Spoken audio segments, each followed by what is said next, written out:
Personas destacadas de la izquierda españolista en su última deriva hacia el precipicio niegan el carácter fascista del gobierno de Italia y alaban las reformas conocidas como Decreto Dignidad de dicho gobierno como novedades positivas frente a la Europa neoliberal. Julio Anguita y Manolo Monereo, a quienes he leído y escuchado por años con mucha atención y con quienes coincido con respecto al carácter nefasto del euro y el carácter neoliberal irreformable de la Unión Europea, acaban de hacer una declaración no solo de admiración por las reformas económicas del gobierno de extrema derecha del Movimiento 5 Estrellas y la Liga Norte, encabezada por figuras neofascistas como Luigi De Maio y Matteo Salvini, sino peor aún, de negación del carácter fascista de dicho gobierno. He sido un gran admirador de Julio Anguita, quien en medio de los debates sobre el Tratado de Maastricht en los años 90 llamó la atención acerca de las consecuencias nefastas de la Europa neoliberal y de la pérdida de soberanía monetaria que significaría la entrada al euro. De manera que no puedo negar mi sorpresa y decepción ante el reciente posicionamiento de Anguita, celebrando y encubriendo el carácter neofascista de las políticas del actual gobierno italiano. Me consta que Monereo, tanto como Anguita, si se les preguntara, estarían en desacuerdo con las políticas xenófobas y racistas del gobierno italiano. Pero lo que me sorprende es que no vean la relación entre esas políticas racistas y las reformas económicas aprobadas por el gobierno de los fascistas italianos.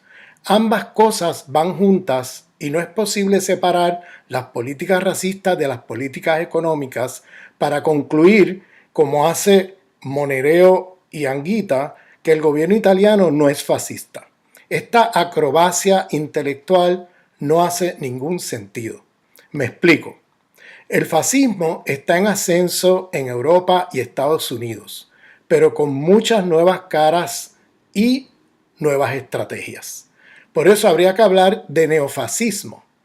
Tener que escoger entre neoliberalismo versus neofascismo es un falso binario, una falsa disyuntiva. El neoliberalismo es el caldo de cultivo del fascismo y los fascistas son los bomberos que siempre han salvado al capitalismo del incendio provocado por sus momentos de crisis. La fórmula del crecimiento del fascismo es a mayor crisis producida por el neoliberalismo, más fascismo.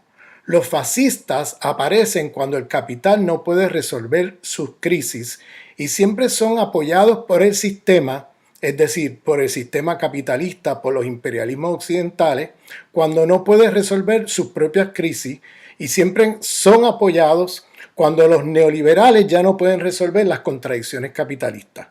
Por otro lado, los capitalistas neoliberales no son demócratas, sino plutócratas, es decir, democracia para las corporaciones, los bancos, los ricos y, por supuesto, siempre que el sistema no peligre. Una vez peligre el sistema, los neoliberales son los primeros en promover y sostener a los fascistas para que apaguen el fuego. De manera que neofascismo y neoliberalismo son dos caras de la misma moneda. Es fundamental entender la dialéctica entre uno y otro. La pauperización de las clases trabajadoras blancas europeas y blancas euroestadounidenses, productos del saqueo de las políticas neoliberales que desembocaron en la crisis financiera del sistema capitalista mundial en el 2008, que junto al racismo de sus respectivas culturas, es lo que forma parte y lo que constituye el caldo de cultivo de los neofascismos en Occidente hoy, es decir, la combinación entre cultura racista y crisis financiera del capitalismo. Como en los años 30 del siglo pasado, los fascismos siempre retornan para salvar el capitalismo en sus peores crisis a través de canalizar el malestar y el descontento popular por medio de inflar el chauvinismo imperial nacionalista contra las minorías inferiorizadas racialmente y contra las naciones sin Estado colonizadas dentro de sus fronteras. Así garantizan que la crisis no desemboque en una lucha popular contra el sistema, sino contra las naciones oprimidas y los sujetos inferiorizados racialmente dentro o fuera de sus fronteras imperiales, construyendo como enemigo de las clases trabajadoras blancas a las naciones sin Estado y a los sujetos inferiorizados racialmente. El fascismo salva al capitalismo al canalizar el descontento popular, producto de la crisis capitalista, contra falsos enemigos, cubriéndole las espaldas a los capitalistas. Pero para alcanzar la hegemonía en el sentido gramsciano de ganar el consentimiento entre las clases trabajadoras blancas metropolitanas, el discurso neofascista no se limita a movilizar el racismo contra gitanos, musulmanes, negros, latinos o en el pasado contra los judíos, o la xenofobia contra los inmigrantes y refugiados, o el chauvinismo nacionalista imperial contra los catalanes, vascos, las naciones del sur de Italia, etc., sino que tienen que de alguna manera incorporar en su discurso retóricas y demandas de los programas de izquierda que mejoren al menos temporalmente las condiciones materiales de las clases trabajadoras blancas metropolitanas. No es suficiente para alcanzar hegemonía movilizar el descontento de las clases trabajadoras blancas hacia los otros oprimidos, sino que es necesario para la credibilidad del proyecto fascista hacer reformas keynesianas, es decir, de estímulo de la economía a través de inversiones estatales y reformas estatales y concesiones materiales que no amenacen el sistema capitalista y que se reconcilie con sectores importantes de los trabajadores blancos. Por eso el viejo fascismo se identificaba como nacionalsocialista, en el caso alemán, incluso el de Mussolini en Italia, o nacional catolicista, como el caso de Franco. El decreto Dignidad de los neofascistas italianos forma parte de esas concesiones reformistas moderadas que no amenazan el sistema con el objetivo de generar hegemonía para sus propios proyectos fascistas autoritarios que terminan por salvar al capitalismo de sus propias crisis. Lo hizo Franco, Hitler y Mussolini en el pasado y lo hacen los Wilders, Le Pen, Salvini, Strache o Johnson en el presente. Resulta de una ingenuidad impresionante, para mí muy sorprendente, ver a Julio Anguita y a Manolo Monereo salvar la imagen de un gobierno de extrema derecha simplemente por hacer las reformas clásicas de los fascistas que abogan por más soberanía para su nación en detrimento de las demás naciones que oprimen y por mejorar la situación de las clases trabajadoras blancas en detrimento de las clases trabajadoras no blancas que inferiorizan racialmente. Eso lo han hecho los fascismos toda la vida. Es que Anguita y Monereo se olvidaron del franquismo. El franquismo es un buen ejemplo de políticas sociales reformistas keynesianas hacia las clases trabajadoras y de soberanía nacionalista chauvinista españolista que consolidan el capitalismo en crisis y que ahora promueven los neomussolinistas de la Liga Norte y el Movimiento 5 Estrellas en Italia. ¿Cómo es posible que Anguita y Monereo no vean esto?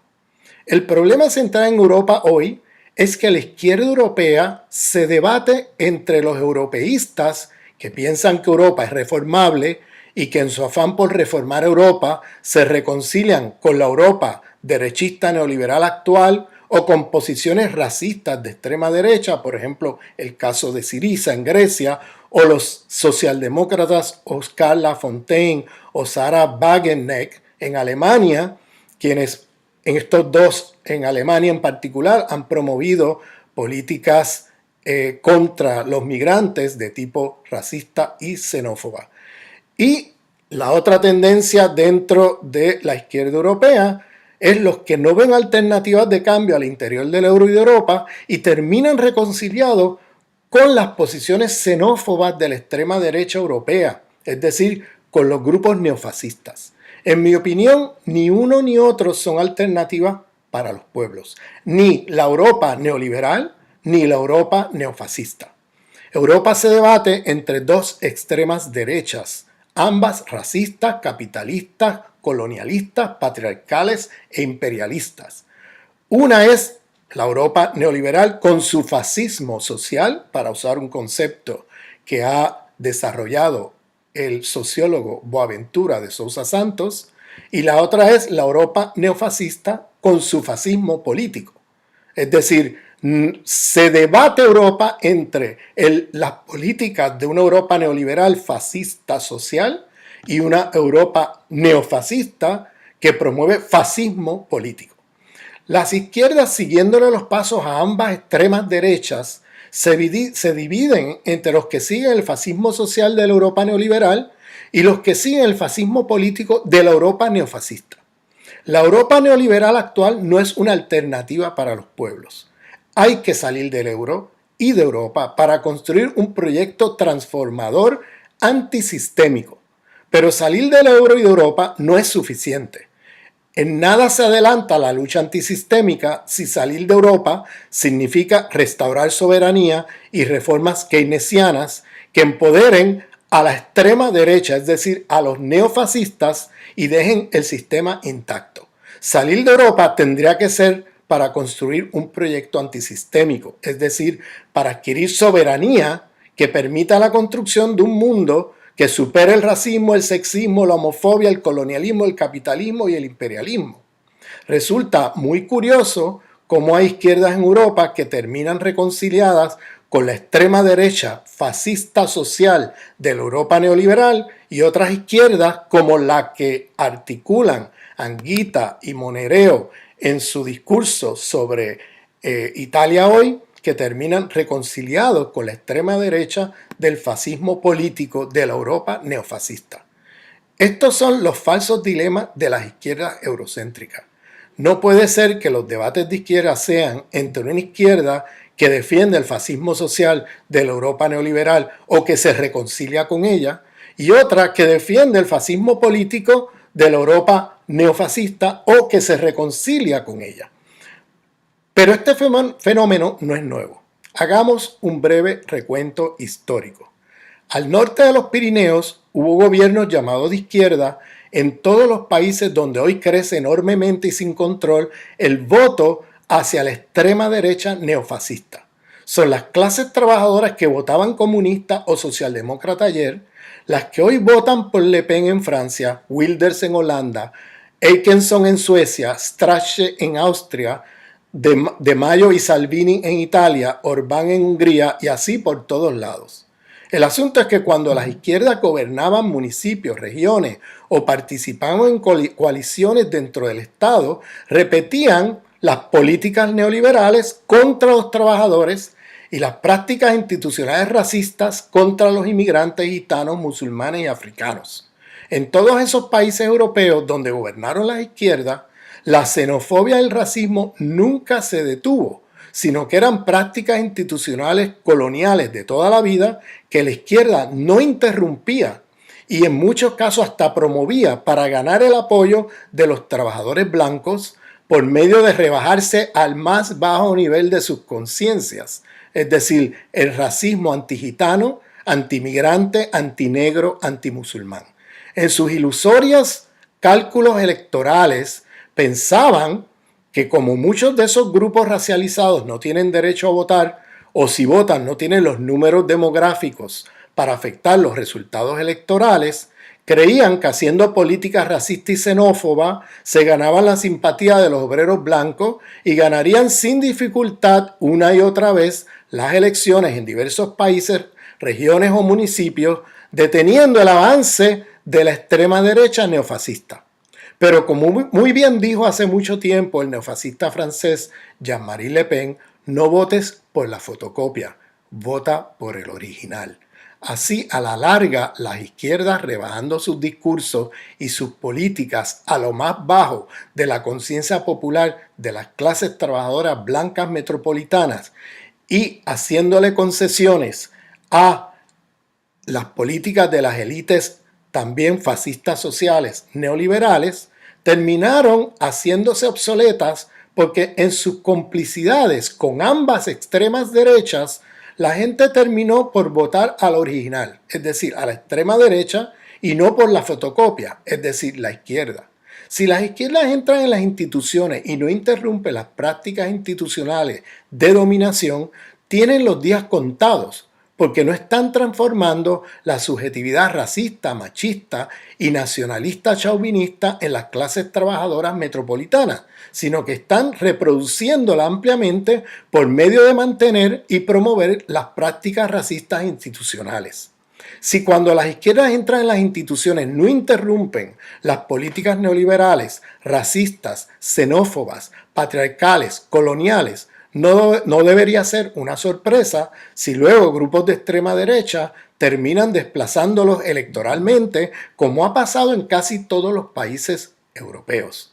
En el Estado español todavía estamos a tiempo, pero muchos ayuntamientos del cambio no están interrumpiendo las prácticas institucionales racistas, dejando intacta y promoviendo las subjetividades racistas de la población.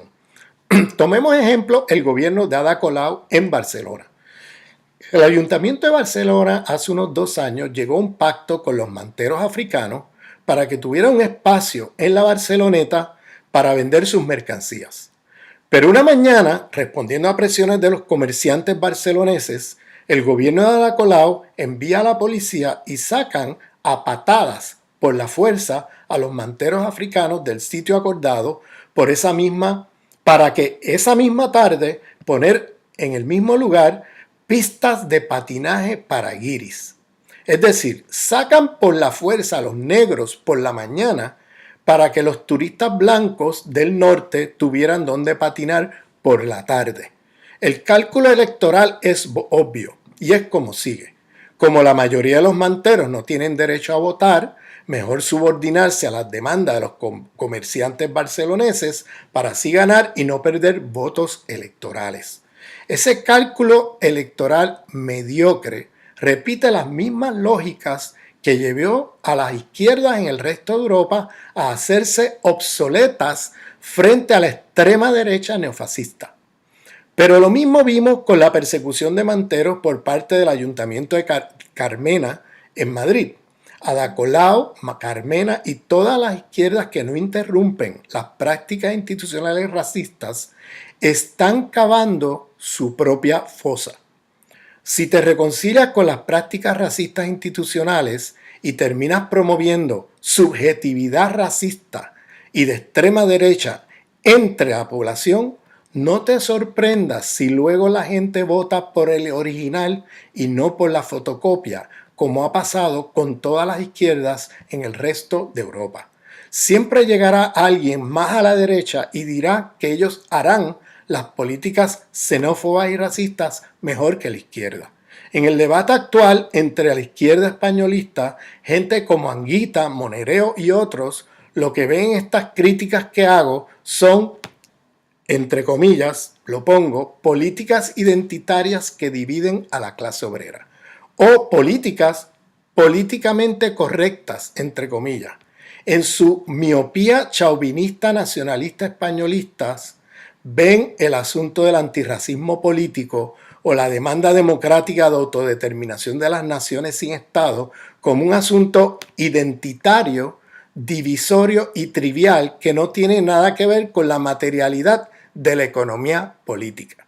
Ese es el tipo de discurso y el tipo de debate que está circulando hoy día entre las izquierdas españolistas dentro del Estado español.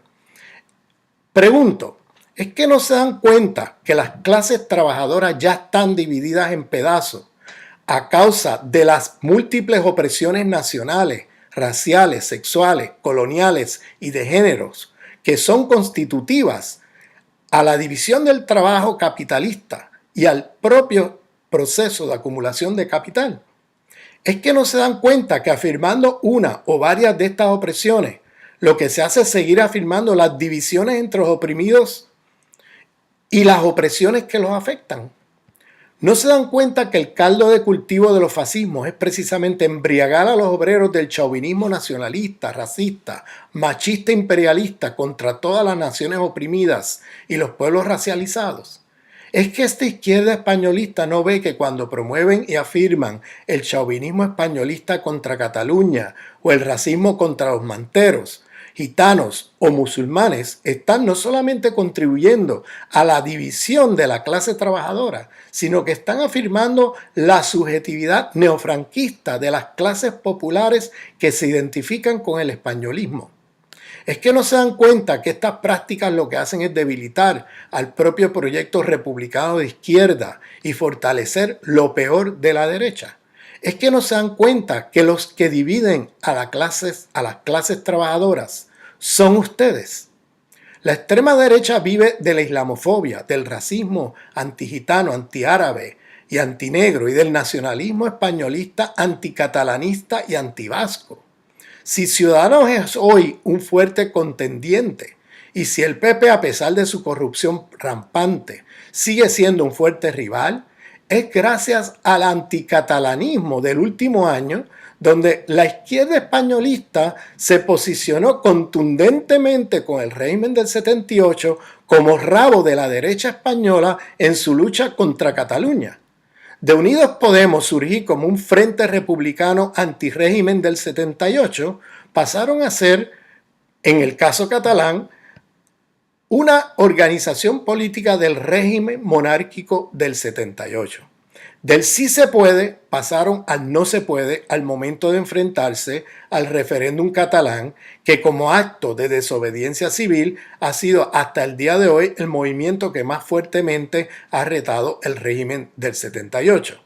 Es que no se dan cuenta que el fantasma del fascismo son ustedes los que lo están exacerbando al no enfrentar como debieran la ideología españolista y hacerse cómplices con ella frente a los catalanes, los migrantes, los gitanos, los musulmanes y los africanos. ¿Cómo es que piden soberanía para España frente a la Europa neoliberal, como hace Anguita y Monereo, y se la niegan a Cataluña frente a la España neoliberal y neofranquista? Eso es una contradicción insalvable. No puedes estar pidiendo soberanía de España frente a la Europa neoliberal para luego negársela a los catalanes frente a la España neoliberal y neofranquista. Pero volviendo al gobierno fascista de Italia, hace apenas unos meses hubo movilizaciones en toda Europa por las declaraciones racistas contra los gitanos de Salvini, quien como ministro del Interior e imitando a los nazis, está haciendo un censo de gitanos en el país para expulsar a todos los gitanos que no son italianos y para controlar mejor a los gitanos de origen italiano.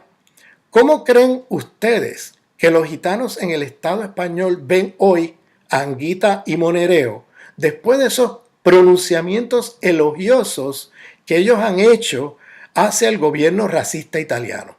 ¿No será que Anguita y Monereo inconscientemente comparten el racismo antigitano de los de Mayo, los Grillos y los Salvini de este mundo y por eso los elogian?